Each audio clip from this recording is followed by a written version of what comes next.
U.S. entry into the war and the home front. Even though tensions were mounting in Europe, surprisingly, it was the events in the Pacific that brought the U.S. into World War II. In this video, we will look at the attack at Pearl Harbor, the U.S. entry into the war, and the preparations in the home front. Tensions between the U.S. and Japan. Based on theories of race supremacy, the Japanese began expanding through Asia, occupying Manchuria in 1931, and the rest of China in 1937. The United States had not restricted trade with Japan in response to these acts, and Japan continued buying most of its oil from the United States. In September 1940, Japan entered a defensive alliance with Germany and Italy, and collectively they became known as the Axis powers. The Japanese wave of expansionism continued onto southern Indochina, occupying the region with its rice fields and rubber plantations, with the hope of later occupying the oil fields in the Dutch East Indies in present-day Indonesia. Roosevelt reacted by freezing Japanese assets in the U.S. and restricting the sale of oil, iron ore, steel, and rubber to Japan as long as their forces were occupying China and Indochina.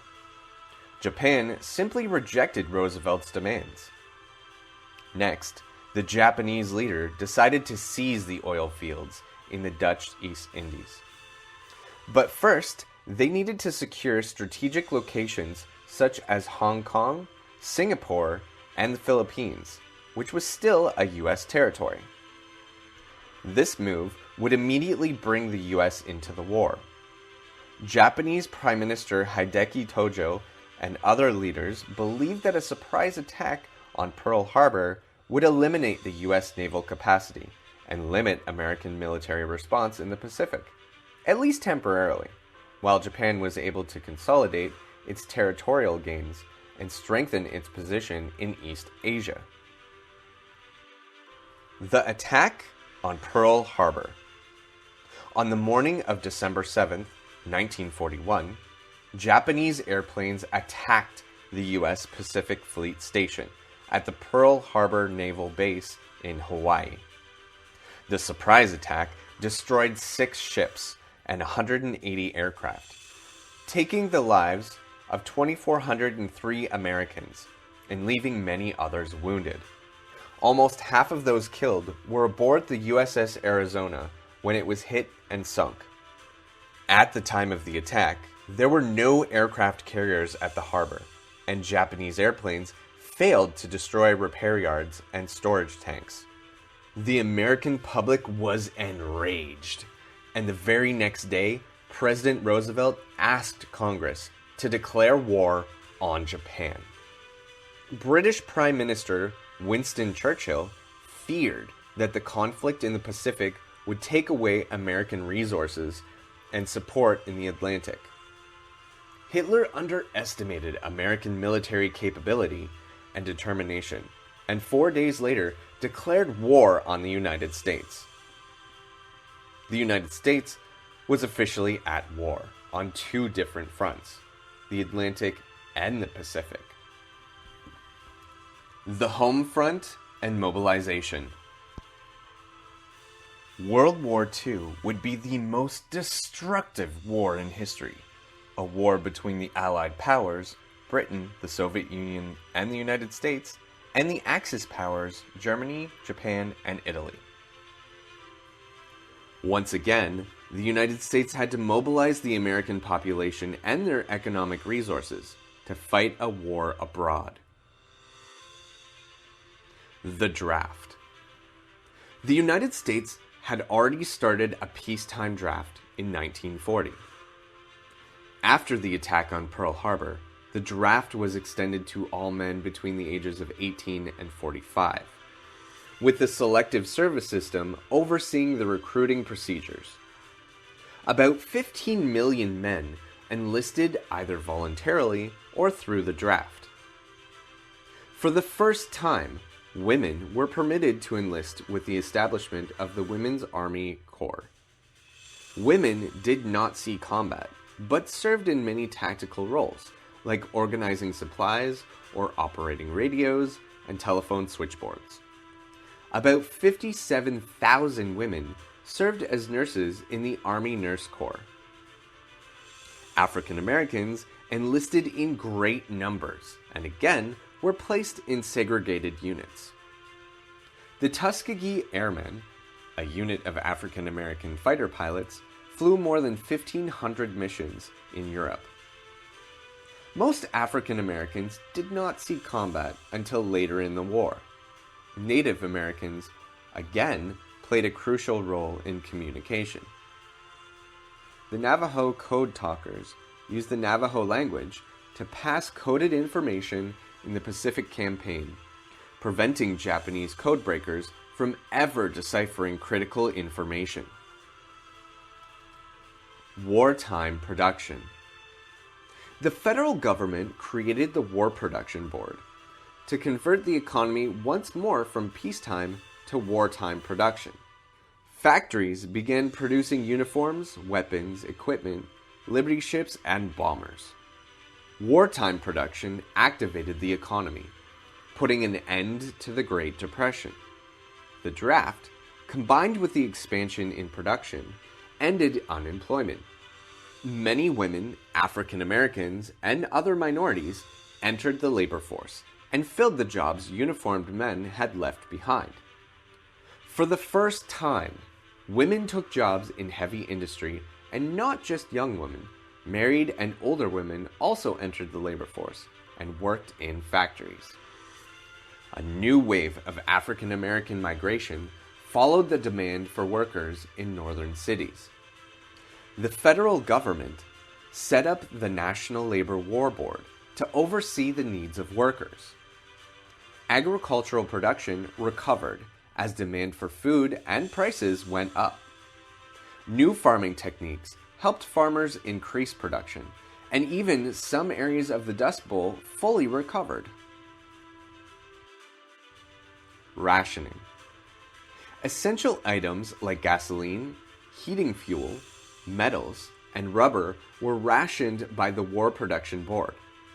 Later, rationing was extended to include canning, frozen, and processed foods to ensure enough food was sent to the soldiers fighting in both fronts. Americans were encouraged to save food and essential items. Many Americans resorted to planting victory gardens in public parks and backyards, growing their own fruit and vegetables so that more food was available for the troops. The federal government issued ration books and limited the number of items each American could buy. Paying for the war. The total cost of the war was estimated at $300 billion. Tax receipts paid for about 45% of the cost. Income tax law was modified to increase the tax base, and the practice of withholding taxes from workers' payrolls was introduced in 1942. The rest of the cost was financed primarily through the sale of war bonds, or securities issued by the government that paid interest after the war.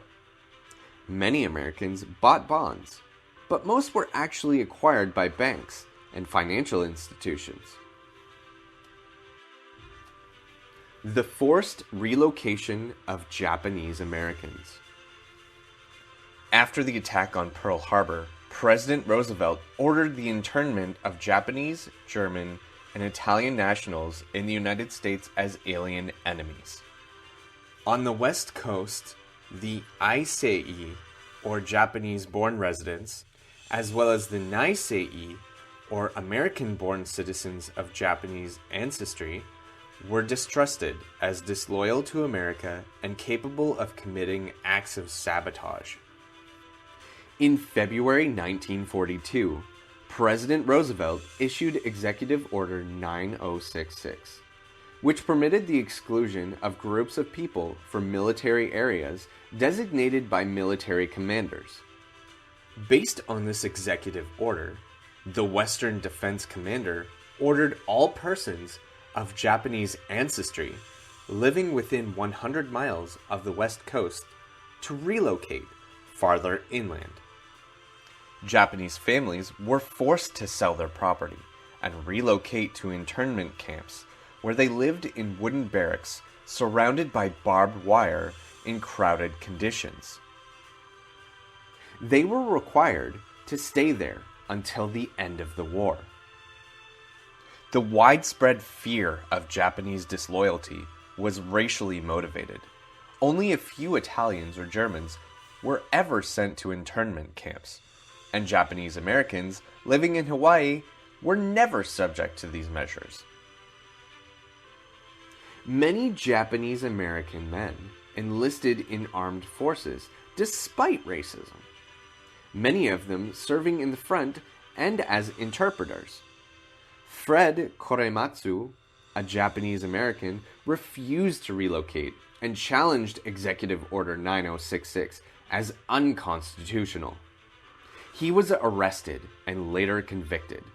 His case, Korematsu versus the United States, reached the Supreme Court, but unfortunately, the court upheld his forcible relocation as a necessary wartime measure. Other minorities.